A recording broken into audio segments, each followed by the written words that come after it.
Assalamualaikum warahmatullahi wabarakatuh. Bismillahirrahmanirrahim. Alhamdulillahi rabbil alamin. Al-qail, laqad kana fi qasasihim ibratun liulil albab. Sesungguhnya pada kisah-kisah mereka itu terdapat ibrah bagi orang-orang yang mempunyai albab, mempunyai akal dan hati. Wassalatu wassalamu ala Rasulillah al-qail khairukum man ta'allama al-Qur'an wa 'allamah. Wa ala alihi wa sahbihi wa man tabi'ahu wa nasarahu wa jahada fillahi haqqa jihadih, amma ba'd. Terima kasih banyak-banyak saya ucapkan kepada Al-Fadhil Ustaz pengurusi majlis. Seterusnya kepada pihak tim kru Pusat Islam Sultan Mahmud Universiti Malaysia Negeri Terengganu. Terima kasih kepada seluruh para pensyarah, para kaki tangan, juga para siswa-siswi yang berkesempatan melapangkan masa menghadiri majlis Al-Quran pada pagi ini. Seluruh yang menonton di YouTube Pusat Islam UMT, juga di Facebook saya, juga di IG saya. Dan pada pagi ini kita memilih topik yang ketiga, siri yang ketiga daripada, saya ingat saya ada 7 siri kita sediakan untuk berkenalan dengan juzuk amma. Pada siri yang pertama kita telah mendekati unsur ataupun elemen sumpah dalam juzuk amma. Dan pada siri yang kedua, bulan lepas kita telah mengupas tentang ayat-ayat kauniyah ataupun unsur-unsur saintifik dalam juzuk amma.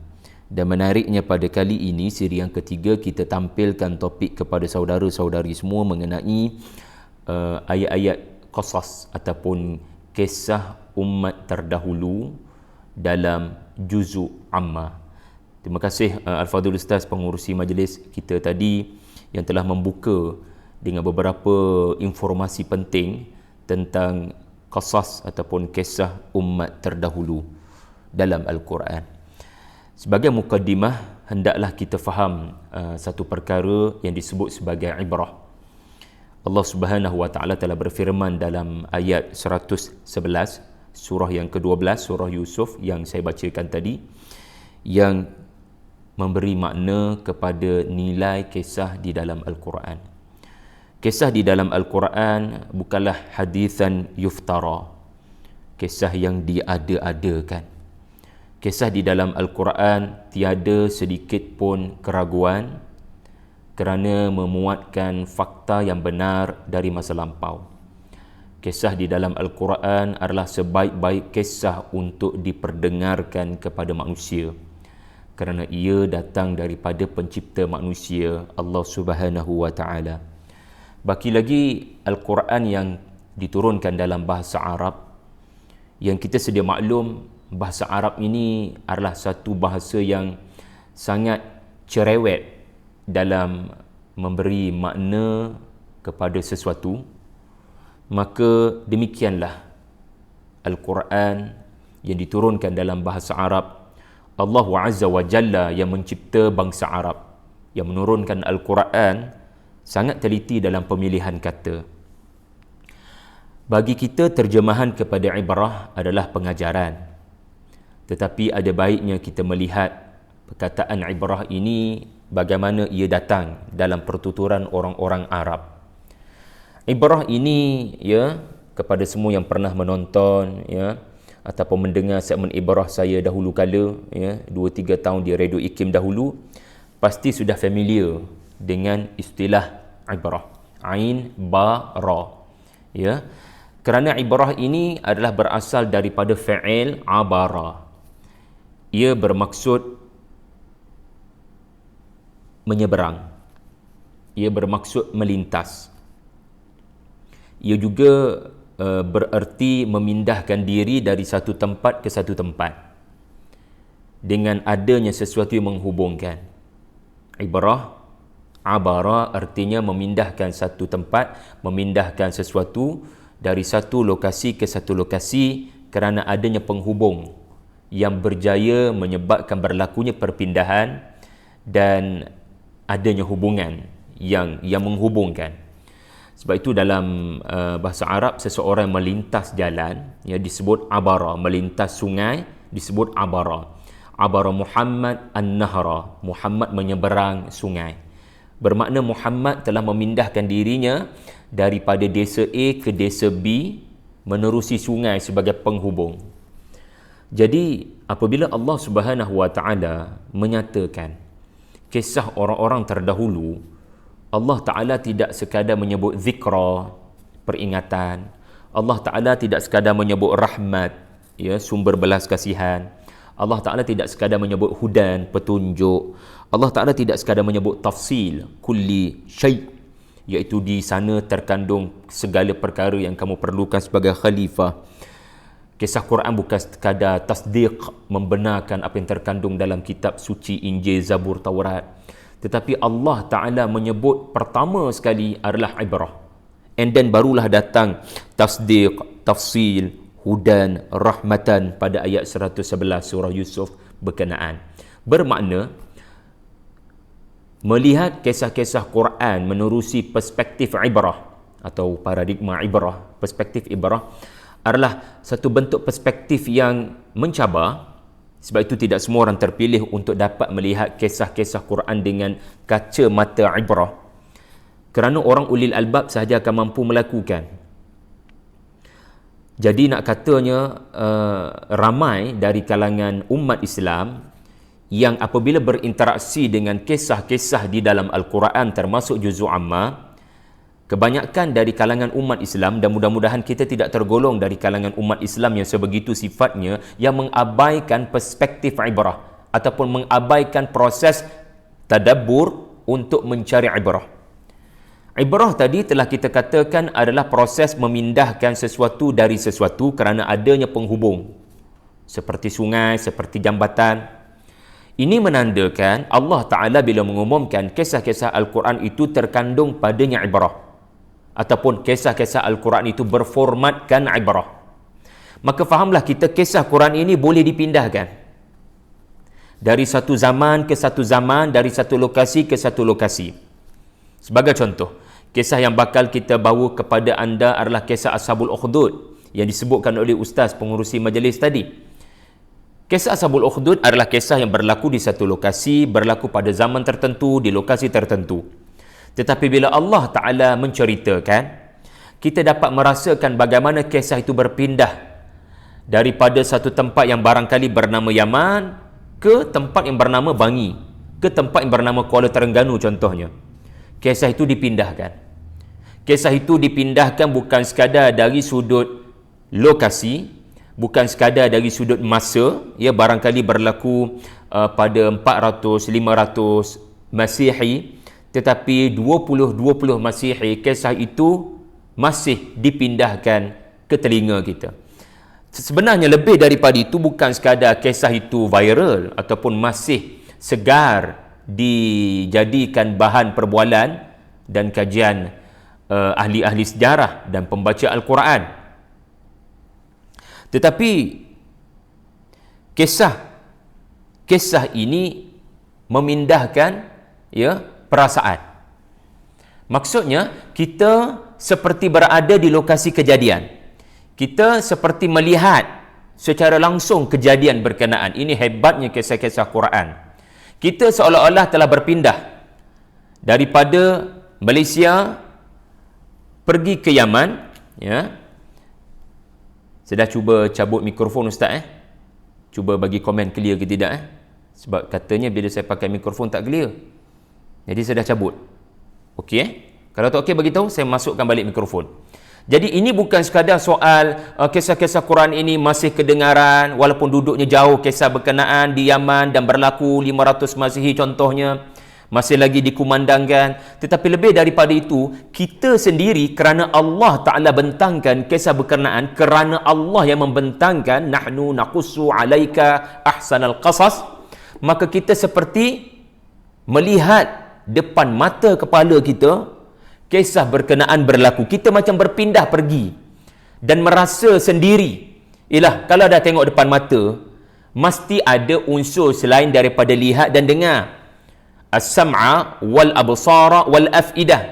Adanya unsur perasaan muncul, emotional, touching benda tu.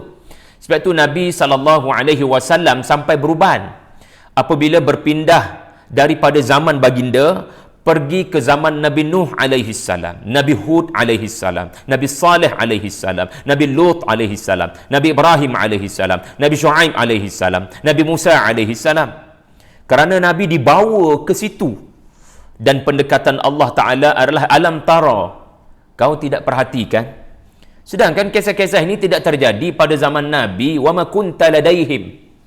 Nabi tak ada pada zaman ia terjadi. Semua cerita ini namanya sejarah yang sudah berlalu. Semua manusia-manusianya sudah mati. Ia adalah kisah dari masa lampau. Mana mungkin masa lampau didatangkan semula?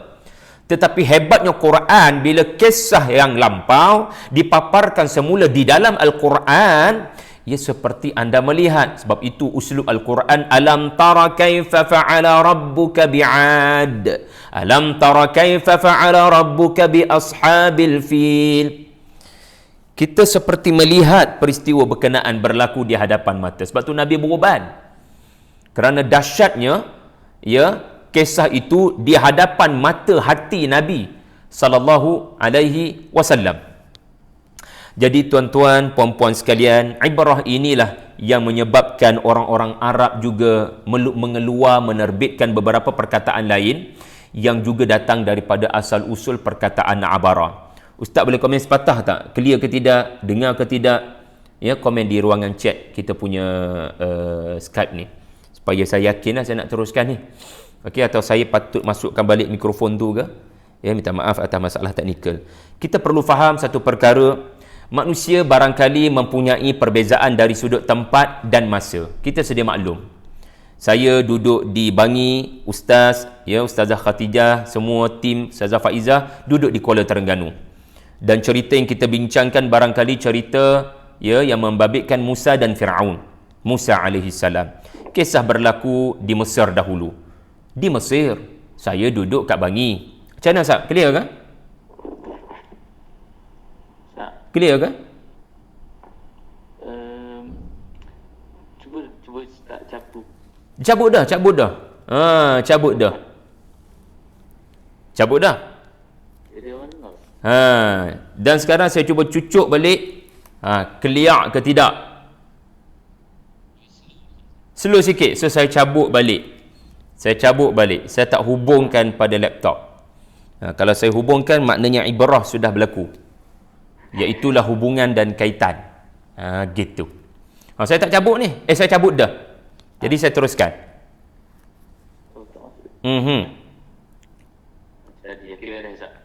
Saya teruskan, Ustaz. Okey. Antara perkataan Arab, ini kamus Dewan Arab, orang-orang Arab ni, dia mengeluarkan beberapa perkataan ni disebut oleh Syekh Dr. Naufal, Ahmad Naufal dalam tafsir surah Yusuf. Antara perkataan ibrah adalah al-abarat. Al-abarat yang bermaksud air mata mengalir. Sebab air mata ni bila mengalir, dia berpindahkan daripada dalam mata keluar ke pipi. Maka orang Arab menamakan ia adalah al-abarat, air mata. Subhanallah. Ra'aitul abarat fi wajhik. Yang kedua, al-abir. Al-abir ni minyak wangi. Yang bila terkena dekat baju kita, orang tu pakai minyak wangi tu dia punya wangi sudah berpindah. Ni satu orang masuk ke dalam dewan dengan kuliah kita, baunya semerbak harum, semekar kasturi, tersebar dan berpindah bau itu ke seluruh dewan. Itu dia panggil al-abir, ya, minyak atar contohnya. Kemudian kita ada satu lagi kenyataan yang dipindah-pindahkan. Apabila satu statement yang besar diumumkan oleh orang-orang kenamaan, maka itu dinamakan sebagai al-ibarah. Ibarat, ya, bahasa Melayu ibarat ini barangkali perumpamaan. Tetapi dalam bahasa Arab, al-ibarah adalah statement yang menjadi viral barangkalilah, yang dipindah-pindahkan buah mulut menjadi buah mulut percakapan netizen masyarakat. Itu namanya al-ibarah. Ya, al-ibarah. Kemudian kita ada satu lagi perkataan yang berasal usul daripada perkataan ibrah, iaitulah al-abbarah. Al-abbarah yang merujuk kepada kapal yang membawa manusia untuk dipindahkan. Ya, untuk mereka bermusafir berjalan. Subhanallah. Kesemua empat perkataan yang lahir daripada ibrah, perkataan abarah ini, barangkali boleh menjadi kayu ukur kepada seseorang yang benar-benar memperolehi ibrah daripada kisah-kisah Al-Quran. Tadi saya sebut air mata. Barangkali antara kayu ukur orang yang terkesan dengan kisah-kisah Quran adalah menangis apabila membaca kisah-kisah Al-Quran. Bayangkan Raja Najasyi di Yaman diperdengarkan surah Maryam yang di dalamnya ada kisah Zakaria, Yahya, Maryam, Isa bin Maryam alaihimus salatu wassalam, hingga menangis tuan-puan sekalian dan mula mempertimbangkan untuk memeluk Islam. Kemudian kita sebut tadi bau wangi yang dipindahkan, seolah-olah ya hebatnya kisah-kisah para anbiya di dalam Al-Quran ini, wanginya sampai kita masih boleh hidu. Ya, benda wangi ni kita nak sebar, kita nak kongsi supaya tidak berbau busuk tubuh kita ni. Jadi ia adalah satu situasi seumpama menghidu bau bunga, ya, ros merah ataupun bunga yang mewangi, segar, ya, bila kita dapat menikmati rih inni la ajida riha Yusuf laula an tufanniduni. Aku menghidu bau wangi qamis Yusuf. Lalu Nabi Yaqub alaihi salam dengan qamis Yusuf terus hilang buta matanya. Subhanallah. Mudah-mudahan dengan kisah Quran buta mata hati kita kembali celik, mudah-mudahan. Kita juga ada al-ibarah tadi, maknanya ia disebar luaskan kerana best, kisah ini sangat best, lalu kita sebar luaskan, ya. Dan yang terakhir tadi al-abbarah, ya, kalau kapal memindahkan penumpang untuk pergi ke destinasi, maka kisah-kisah Quran membantu kita untuk sampai ke destinasi yang sepatutnya kita pergi. Inilah yang disebut sebagai petunjuk, inilah yang disebut sebagai kamu berjaya sampai ke destinasi yang sepatutnya kamu pergi. Ya, jadi tuan-tuan, manusia boleh berubah lokasi, manusia boleh berubah bahasa, manusia boleh berubah zaman, tetapi Allah Ta'ala sebut dalam surah yang kedua ayat 118 suratul Baqarah, kadzalik demikianlah manusia, kadzalika qala alladhina min qablihim mithla qawlihim tashabahat qulubuhum qad bayyana al-ayati liqaumin yuqinun. Yang bermaksud demikianlah orang-orang sebelum mereka telah berkata seperti apa yang mereka kata, hati mereka serupa sahaja. Allah Ta'ala turunkan ayat ini bagi tujuan perli dan herdik orang-orang Yahudi di Madinah, kerana ucapan-ucapan yang telah diucapkan oleh mereka kepada Nabi SAW tidak jauh beza dengan ucapan orang-orang terdahulu. Allah Ta'ala kata kerana yang sama bukan lokasi, yang sama bukan masa, yang sama barangkali juga bukan bahasa, tetapi ada persamaan dari sudut hati. Tashabuhul qulubi, adanya persamaan dari sudut hati. Inilah antara hikmah kisah-kisah Al-Quran. Ya, tidak memperincikan lokasi, tidak memperincikan tempat, tidak memperincikan nama, kerana mahu membina hubungan dengan pembaca Al-Quran di Bangi, pembaca Al-Quran di Kuala Terengganu, pembaca Al-Quran di Malaysia, ya, supaya tidak menganggap ia adalah kisah sejarah. Itu bukan sekadar kisah, itu adalah ibrah. Jadi mudah-mudahan kita faham dalam setengah jam yang pertama ini tentang apa itu ibrah. Ayuh kita pergi kepada ibrah, kisah-kisah Al-Quran di penghujung Al-Quran ataupun juzuk amma. Juzuk amma kita sedia maklum mengandungi 37 surah, dan surah yang terkandung di dalamnya, ya, surah yang terkandung di dalamnya kisah, ya, surah yang terkandung di dalamnya unsur-unsur kisah hanya 5 daripada 37 surah. Ya, maksud kisah di sini, ya, bukan kisah yang berlaku pada zaman Nabi, ya. Walaupun kita boleh definisikan begitu, tetapi untuk mudah fahamnya, kisah di sini adalah kisah yang berlaku yang Nabi tidak berada pada zaman dan lokasi berkenaan. Ia tidak disaksikan oleh Nabi SAW. Ia berlaku sebelum Nabi lahir ke dunia.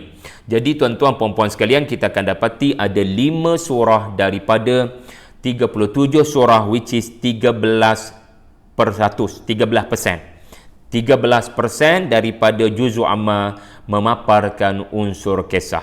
Jadi ini satu soalan menarik boleh ditimbulkan, apa sikit sangat cerita di penghujung Al-Quran?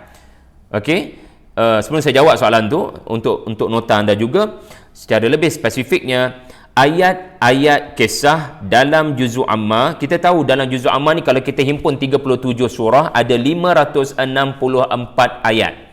Ya, orang baca Kompas dia akan nampak lah, orang baca Kompas dia akan nampak, saya tulis kat situ, ya, saya tulis kat situ, dalam juz'u amma ada 564 ayat-ayat kombinasi daripada 37 surah. Tetapi yang menyebut tentang kisah ada 39 sahaja.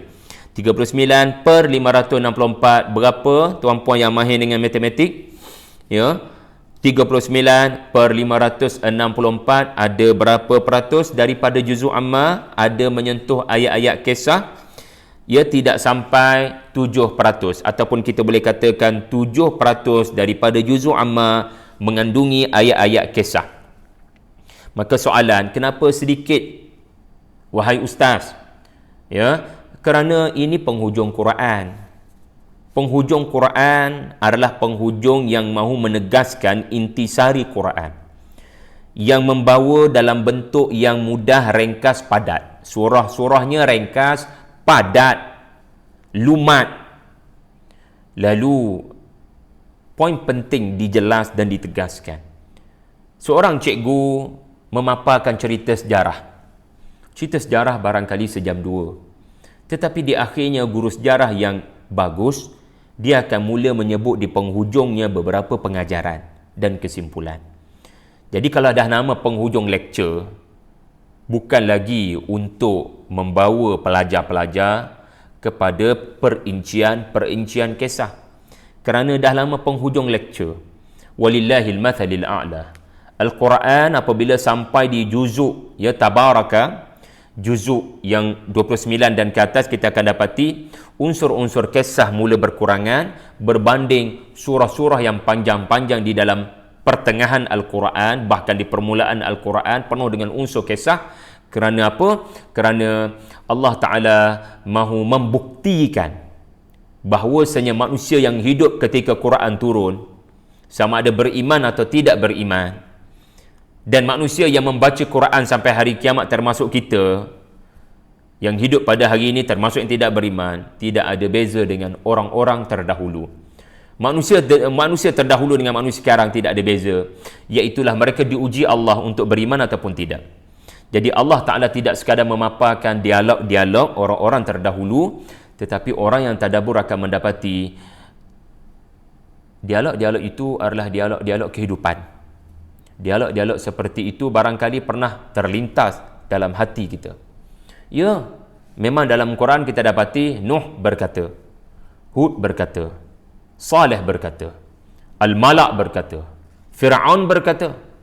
Tetapi orang yang melakukan tadabbur akan merasakan bahawasanya ini barangkali boleh menjadi dialog yang saya pernah ucapkan, ataupun apa yang pernah terlintas dalam hati sanubari saya. Inilah cara fikir yang juga boleh berpindah daripada Fir'aun masuk ke dalam tubuh kita, wal'iyadzubillah.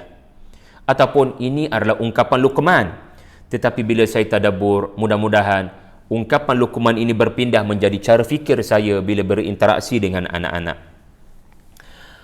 Untuk lebih spesifik tuan-puan, kita ada surah yang ke-79 An-Nazi'at ayat 15 hingga 26, kisah Musa dan Fir'aun. Kita ada surah yang kedua, ya, okey, saya slow-slow lah supaya sempat catat.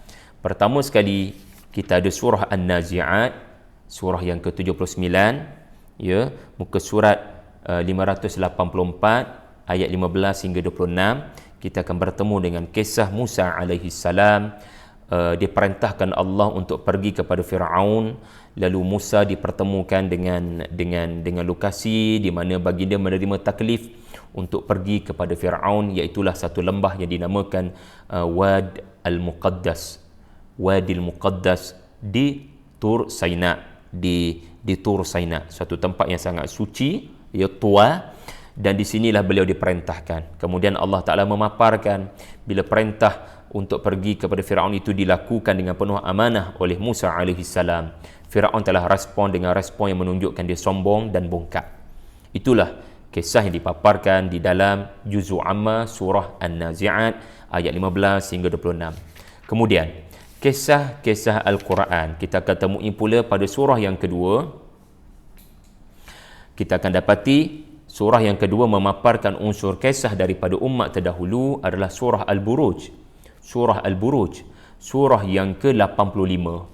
Surah yang ke-85 ayat 4 hingga 11. Ayat 4 hingga 11. Allah Ta'ala memaparkan kisah Ashabul Ukhdud, yakni mereka yang telah menggunakan parit besar dan panjang lebar lalu dijadikan parit berkenaan sebagai bahan bakar.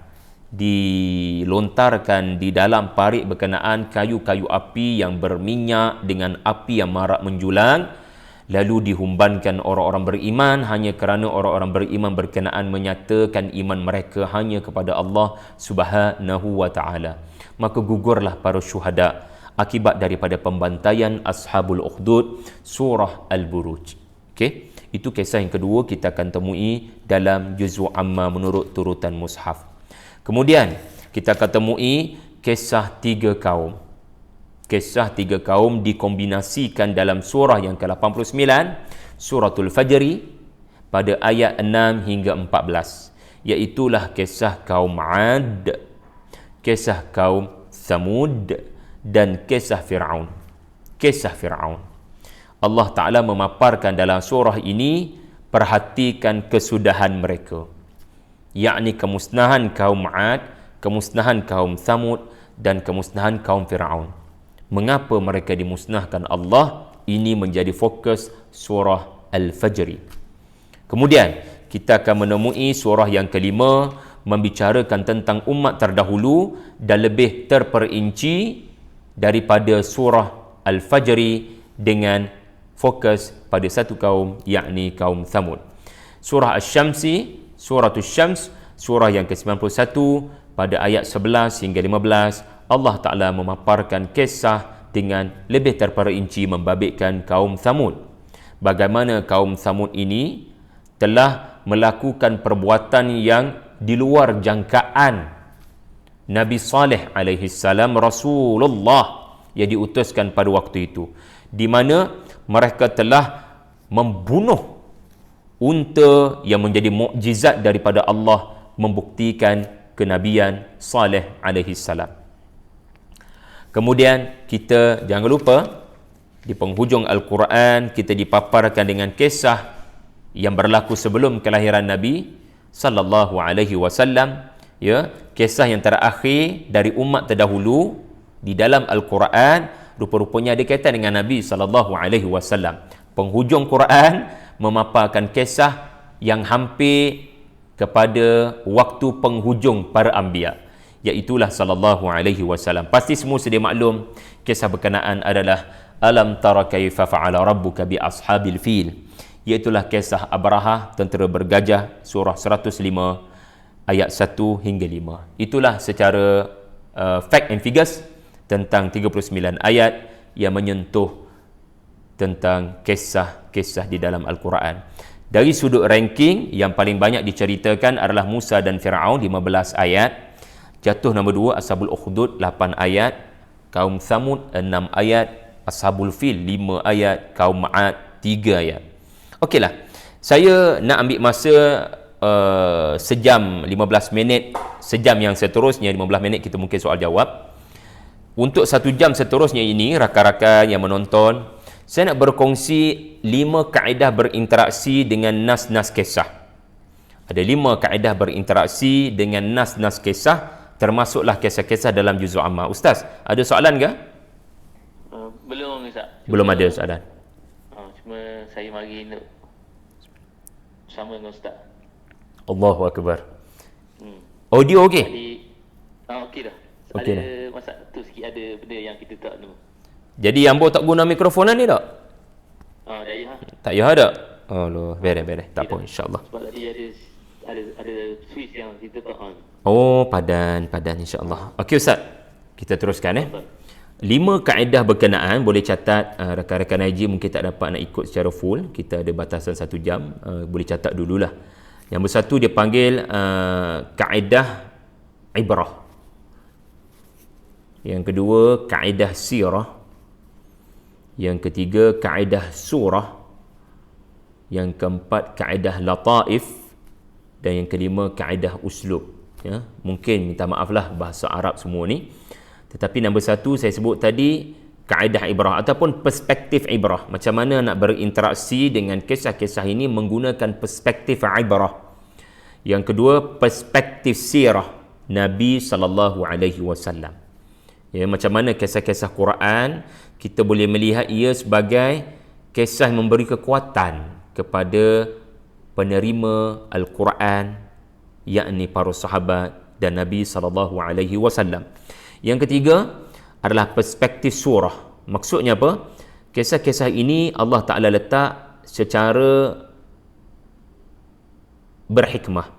Allah Taala tidak jadikan terus kisah berkenaan bermula dengan kisah. Allah Taala letak kisah berkenaan dalam surah-surah tertentu yang ada muqaddimah, yang ada khatimah, yang ada pembukaan, yang ada penutupan. Jadi kita kena perhatikan dari awal hingga ke akhir kenapa kisah tu duduk dalam surah berkenaan. Jadi penting perkara ni supaya kita mendapat ibrah yang benar. Kemudian yang keempat, perspektif lataif kalimah. Ini memerlukan keunggulan penguasaan bahasa ataupun kemampuan membaca kitab tafsir. Lalu kita akan mendapati ada beberapa perkataan yang kita akan kata, wow, subhanallah, hebat Allah Ta'ala bila bercerita, kerana perkataan yang dipilih adalah perkataan yang benar-benar yang mengusik jiwa. Yang kelima, perspektif ataupun kaedah uslub ayat. Kisah-kisah Quran ini kita akan dapati ya ada beberapa gaya tertentu. Allah Ta'ala bila bercerita kita akan dapati ada beberapa, kalau saya boleh katakan, format ataupun template, ya, wallahu alam. Okey, kita pergi pada yang pertama, perspektif ibrah. Telah saya nyatakan tadi, ibrah itu apa maknanya dan apa kayu ukurannya. Jadi bila kita membaca, contoh ya, kita membaca kisah Nabi Musa dan Fir'aun dalam surah An-Nazi'at. Ya, kita pun baca hal ataka hadithu Musa idh nadahu rabbuhu bil wadil muqaddasi tuwa idhhab ila fir'auna innahu tagha فقل هل لك إلى أن تزكى وأهديك إلى ربك فتخشى. Okay, kita pun baca, dia panggil tilawah. Lepas tu kita pun tengoklah tafsir minimum ataupun tafsir asas, yakni terjemahan, iaitulah sudahkah sampai kepadamu wahai Muhammad berita tentang Nabi Musa ketika Tuhan memanggilnya Musa di lembah suci bernama Lembah Tua. Pergilah engkau kepada Fir'aun, sesungguhnya dia telah melampau batas. Maka katakanlah kepada Fir'aun, ada atau tidak keinginanmu untuk membersihkan dirimu dari kesesatan, dan engkau akan kupimpin ke jalan Tuhanmu agar engkau takut kepadanya. Itu separuh yang pertama daripada kisah Musa dan Fir'aun dalam surah An-Nazi'at. Itu dipanggil tafsir asas. Ya, tafsir asas sangat basic yang sudah boleh menyebabkan kita meraih beberapa pengajaran. Tetapi tuan-tuan, menggunakan perspektif ibrah, maka concern ataupun kecenderungan pembaca Al-Quran apabila mementingkan ibrah adalah bukan sekadar tafsir asas. Beliau akan cuba naik ke satu peringkat, iaitulah tadabbur. Inilah satu perkataan yang sangat besar diberikan perhatian oleh Al-Quran. Tadabbur adalah bermakna memerhatikan makna yang tersirat, memerhatikan apakah kaitan. Ini kita sebut ibrah tadi tu. Bagaimana kisah ini boleh dipindahkan sebagai kisah kehidupan, bagaimana kisah ini boleh dijadikan sebagai kekuatan kepada diri kita pembaca Al-Quran. Jadi bila kita perhatikan, kita mendapati ya, Allah Ta'ala mengajar Musa agar bercakap dengan sopan santun di hadapan Fir'aun. Allah Ta'ala mengajar Musa bahawasanya Firaun itu taghut, melampau batas. Tetapi bila kamu bercakap di hadapan Firaun, maka bercakaplah dengan lunak, kawal emosimu, dan ungkapkan apa yang aku nak kau ungkapkan seperti berikut. Maka Allah Ta'ala memberikan skrip berkenaan kepada Musa. Kenapa sampai ke satu tahap Allah Ta'ala bimbing Musa untuk bercakap sebutir-sebutir, kata orang Kelantan, word by word. Allah bimbing, Allah pimpin, Allah beri speech, Allah berikan speech yang patut Musa kata kepada Firaun. Pertama, kerana Musa alaihi salam, kalau kita rujuk kepada surah-surah yang panjang lebar sebelum daripada juzuk amma, surah Syu'ara dan seumpama dengannya, kita akan dapati Musa adalah Nabi Allah yang sukar untuk mengawal kemarahan. Apatah lagi kalau mendengar ungkapan-ungkapan memaki Allah Azza wa Jalla ataupun mencerca Subhanahu wa Ta'ala Rabbul Alamin. Kita pernah lihat kisah bagaimana beliau gagal mengawal kemarahan apabila menumbuk seorang pegawai Kibti dalam suratul Qasas. Betapa kemarahan itu dijelmakan dalam bentuk tumbukan sahaja, tetapi tanpa disedari tumbukan itu menyebabkan kematian. Maka boleh bayangkan kekuatan, kekuatan tumbukan Nabi Musa alaihi salam hingga menyebabkan kematian dengan kehendak Allah. Jadi Allah Ta'ala bekalkan word by word, you need to say these words kepada Firaun. Dan perkataan-perkataan itu adanya unsur santun, lunak dan bukannya judgmental. Jadi jangan kita, ini pengajaran, ini ibrah yang boleh dipindahkan. Kita kata apa? Allah Ta'ala nak tegur saya bila saya nak melihat perubahan kepada masyarakat. Saya nak lihat perubahan dalam organisasi saya bekerja. Saya nak supaya dakwah ini berlaku dengan apa yang saya boleh usahakan. Maka hendaklah pendakwah memerhatikan perkataan yang diucapkan. Adakah kamu bercakap dengan lunak? Kerana madu'u kita tidak seteruk Firaun. Musa pergi pada Firaun. Madu'u kita tidak seteruk Firaun dan kita tidak sebaik Musa. Maka lebih-lebih lagi kita dituntut untuk bercakap dengan percakapan yang qaulan layyinan, dengan perkataan yang lunak. Jadi kisah tu, walau sekadar kisah, dia seperti teguran ataupun kata Pak Quraisy Shihab, pesan-pesan, pemberi peringatan, ataupun bahasa kasar sikit, tamparan. Oh, barangkali ada saya mengguris hati madu'u tanpa saya sedari. Saya pendakwah yang kurang beristighfar. Kerana pendakwah yang kurang istighfar maknanya pendakwah yang syok sendiri, yang tidak pernah tengok balik video kuliah dia. Aku ni ada maki orang tak? Aku ni ada label orang tak? Aku ni ada tak mengungkapkan perkataan sarkastik kepada murid-murid yang datang mengaji? Jadi Allah selamatkan diri kita daripada sikap orang yang merasakan dia betul, walhal di sisi Allah dia salah.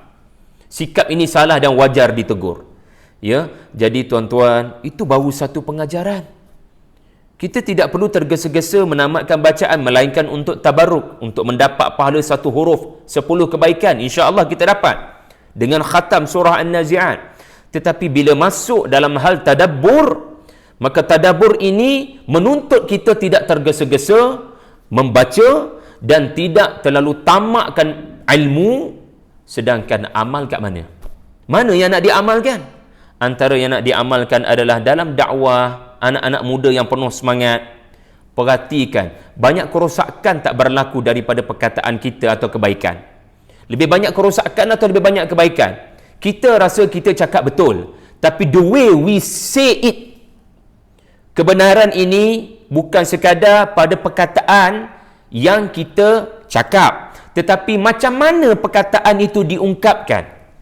Berapa ramai kalangan umat Islam, para pendakwah yang menyebut dalil, Betul dah sebut dalil. Tetapi dalil itu telah disebut bersama dengannya maki hamun. Sedangkan Luqman yang diberikan Allah hikmah telah menegaskan pada anaknya dalam hal amar ma'ruf nahi munkar, wa aqimis salah, ya bunayya aqimis salah wa'mur bil ma'ruf wanha 'anil munkar wasbir 'ala ma asabak. Antara makna sabar itu adalah memilih emosi yang betul ketika mad'u di hadapanmu bertindak di luar daripada jangkaanmu. Kamu melihat mad'umu memberikan respon negatif, maka sabar di sini adalah sabar dalam erti kata tahan lidahmu daripada menjadi suara himar. Inna ankaral aswati la sautul hamir. Jaga perkataan kamu dan emosi kamu daripada menjadi himar tanpa kamu sedari. Kenapa Allah Ta'ala membawa perumpamaan himar? Karena himar ini merasakan suara dia disenangi. Padahal orang yang bernama manusia seperti kita, bila pergi zoo negara, bila pergi ke mana-mana zoo, kita tengok haiwan yang bernama himar, dia mengeluarkan suara yang sangat tak sedap didengar oleh kita. Apa punya suara? Dia sangka dengan suara itu orang akan datang selfie dengan dia. Sebenarnya suara itu menyebabkan orang menjauhi dia. Jadi jangan kita jadi ahlul kitab yang mana merasakan dia menjadi rujukan. Sedangkan sikap mereka adalah sikap yang sangat keras. Jadi ini antara pengajaran yang hidup daripada kisah orang-orang yang sudah mati. Ini adalah pengajaran yang hidup, yang menghidupkan hati daripada orang-orang yang sudah mati. Kerana apa? Allah Ta'ala yang menceritakan. Allah Ta'ala yang menceritakan. Okey, cukup dah tu kaedah yang pertama. Dengan mengambil satu kisah, kita telah membezakan tafsir dengan tadabbur. So ibrah ni dia tak boleh dapat melainkan dengan tadabbur. Dengan tadabbur. Yang kedua, kita sebutkan tadi adalah kaedah sirah. Perspektif sirah. Maka dalam hal ini kita mengambil sampel daripada surah Al-Buruj, kisah Ashabul Ukhdud. Apa maksud kaedah ni? Kaedah ni mengajar kita apabila kita membaca kisah-kisah dalam Quran, kita kena merasakan suasana perjuangan Nabi SAW. Kita menghadirkan sirah di dalam surah. Kita membayangkan agaknya kenapa ayat-ayat ini diturunkan. Oh, rupa-rupanya para sahabat berada dalam keadaan tertentu hingga kisah itu dilihat sangat munasabah, sangat relevan, sangat signifikan. Benar-benar ubat yang datang pada masanya. Iaitulah sakit sudah berlaku, maka doktor pakar memberikan ubat yang betul pada masanya. Bayangkan tuan-tuan, yang Allah Ta'ala uji positif COVID-19, tiba-tiba menemui vaksin. Wallahu alam katanya, orang Rusia sudah temui, wallahu alam. Tetapi katakanlah anda yang sedang rasa sakit yang amat sangat di bahagian paru-paru akibat umur yang sudah lanjut, dengan beberapa penyakit-penyakit tambahan pada tubuh Allah Ta'ala bagi, Allah Ta'ala uji, maka bayangkan kita diberikan vaksin. Bukankah kita akan bergembira, seronok kerana tepat pada masanya vaksin ini datang? Itulah umpamanya walillahil mathalil a'la. Masyarakat Mekah, para sahabat, orang-orang beriman, yang kalangan mereka bernama Sumayyah, yang mati syahid. Kalangan mereka bernama Yasir, ayah kepada Ammar, dibunuh syahid. Kalangan mereka diseksa habis-habisan seperti Bilal dan Khabbab. Jadi kalangan mereka Mus'ab bin Umair yang diseksa oleh bondanya. Jadi ada pelbagai cabaran, penyeksaan. Tiba-tiba turun cerita tentang orang-orang beriman terseksa, bahkan mati dibunuh. Bukankah ini menyebabkan para sahabat mendapat vaksin, mendapat penawar, mendapat syifa, mendapat kekuatan yang menyebabkan mereka akan kata, orang-orang sebelum kami diuji lebih berat daripada kami. Apa sangat kita kalau nak dibandingkan dengan Nabi Nuh AS, yang disebut dalam suratul Ankabut, surah Labah-Labah, sebagai berdakwah selama 1000 tolak 50. Apa sangat kita buat berbanding orang-orang terdahulu? Jadi banyak kisah-kisah dalam Quran mencerminkan sirah Nabi. Tapi syarat dia sebelum kita baca Quran, kalaulah boleh, adalah sedikit pengetahuan tentang sirah Nabi 23 tahun. 13 kat Mekah, 10 kat Madinah. Kena baca-baca sikitlah. Baru seronok nak melaksanakan kaedah kedua ni. Ya, kaedah kedua mengajar kita Qutila ashabul ukhdud an-nari dhatil waqud idhum 'alayha qu'ud wa hum 'ala ma yaf'aluna bil mu'minina shuhud wa ma naqamu minhum illa an yu'minu billahil azizil hamid ila akhiril ayah. Jadi bayangkan ayat ini turun kepada Bilal. Bayangkan ayat ini turun kepada Suhaib Ar-Rumi. Bayangkan ayat ini turun kepada Ammar bin Yasir. Bayangkan ayat ini turun kepada Mus'ab bin Umair. Bayangkan ayat ini turun kepada Nabi SAW. Ayat-ayat yang bermaksud binasalah orang-orang yang membuat parit, yang di dalamnya mempunyai api yang marak menjulang daripada kayu bakaran. Ketika para penyeksa duduk di sekitar parit berkenaan, sedangkan mereka menyaksikan apa yang mereka lakukan terhadap orang-orang beriman. Mereka menyeksa orang-orang beriman hanya kerana mereka beriman kepada Allah yang Maha Perkasa lagi Maha Terpuji. Bayangkan ayat-ayat berkenaan sebagai penguat, sebagai syifa. Jadi kita akan terus memberikan selawat kepada Nabi bila baca Quran. Tuan-tuan tanya soalan, kerap tak selawat lepas baca satu surah? Kenapa selawat pada hari Jumaat je? Kenapa selawat jadi agenda waktu-waktu tertentu sahaja? Sedangkan Quran ini turun kepada Nabi bukan dalam keadaan mudah. Allah Ta'ala bukan turun Quran sekaligus. Allah Ta'ala turunkan Quran secara beransur-ansur. Apa maksud beransur-ansur? Ada masalah, Quran turun. Ada masalah, Quran turun. Ada penyakit, ubat diberi. Ada masalah, penyelesaian diturunkan. Dalam pengetahuan Allah sejak azali, masalah kaum muslimin di Mekah, Allah Ta'ala telah menyediakan Quran di Lauh Mahfuz, ayat terakhir suratul Buruj. Dan bila Allah Ta'ala mendapati berlakunya kisah berkenaan sebagaimana dalam pengetahuannya, maka Allah pun memilih itulah waktu terbaik, surah Al-Buruj diturunkan. Jadi kaedah sirah menyebabkan kita akan selalu berselawat pada Nabi kerana berterima kasih pada perjuangan orang-orang terdahulu yang kerana mereka kita mendapat nikmat iman. Allahumma salli ala Muhammad wa ala ali Muhammad kama sallaita ala Ibrahim wa ala ali Ibrahim fil alamin innaka Hamidum Majid. Jadi tuan-tuan, kaedah ini akan menyebabkan kita rasa dekat dengan Nabi. Ya, bila kita baca surah Yasin contohnya, kita tidak terlalu cepat menganggap surah ini surah untuk dapat balik barang yang dicuri. Bahkan kita akan kata, agaknya macam mana suasana para sahabat masa surah Yasin diturunkan. Kita baca surah Maryam. Surah Maryam mungkin dalam fikiran kita akan mudahkan kelahiran isteri kita. Tetapi menggunakan kaedah kedua ini, agaknya macam mana suasana perjuangan Nabi masa surah Maryam diturunkan. Yang pasti takkanlah masa surah Maryam diturunkan, isteri-isteri para sahabat ada masalah kelahiran. Takkanlah masa surah Yasin diturunkan, masalah para sahabat barang-barang hilang.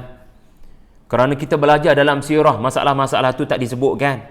Masalah paling utama adalah tentangan, makian, cercaan. Tetapi ayat-ayat Quran jadi makanan yang berkhasiat kepada rohani para sahabat. Jadi dengan kaedah ini kita meletakkan Al-Quran pada tempatnya. Ya, jadi ini kaedah yang kedua menggunakan surah Al-Buruj. Okay? Kita bukan sekadar nampak Ashabul Ukhdud, kita nampak Quraisy. Kita bukan sekadar nampak orang-orang beriman yang diseksa, kita nampak para sahabat.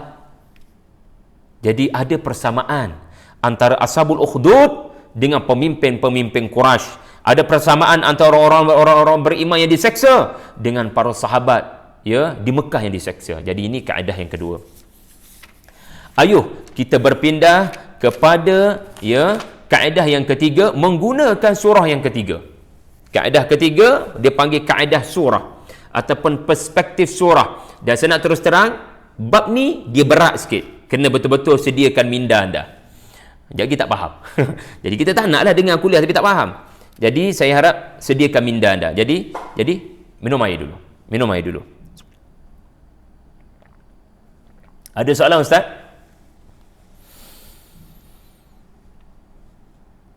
Tak ada? Okay, kalau tak ada, kaedah surah ni adalah dengan bertanya soalan, kisah ni dalam surah apa? Gitu je soalan dia. Ada soalan Ustaz? Ada Ustaz. Ada Ustaz. Silakan. Ada. Ada ke tiada? Ada. Apa dia tu soalannya? Berkenaan dengan kisah Nabi Musa